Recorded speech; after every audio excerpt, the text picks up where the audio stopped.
Na hivi ndivyo discussion za chuo kikuu zinavyokuwa. Nikianza na John Kisomo, wale wazee wa library. Tuende library. Haiwezekani kila siku tunatumia ChatGPT alafu watu tunapata max. Hii lazima tuende library. Alafu kuna wale wazee wa ChatGPT. Kwa nini kazi wanangu tusiingie tu ChatGPT pale? ChatGPT anatupa hadi mifano, anatokea kwa mfumo wa PDF. ChatGPT anabaya kabisa. Tusi tu ChatGPT. Kuna wale wanangu wa copy na paste. Tuchukue tu copy na paste. Mwanangu kazi hapa chika shikaji washamaliza mwanangu. Tukopi mwanangu. Shamua. Tumalize tutue mwanangu. Timu ni hadi nikupata mambo ni yani tu. Shiriki kwenye group. Yeye anaomba tu wanangu mwenyewe. Msifanyie mambo ya hivyo mwanangu. Hadi mambo ya chuo, maisha ya chuo ni magumu sana. Lakini kuna wale wa jamani nilipoteza simu, naomba tu mwenyewe.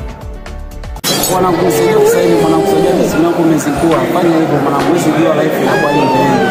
Hapo umetisha. Afu kwa kumaliza, tunamaliza na wale mambo huko. Fanyeni kazi nje.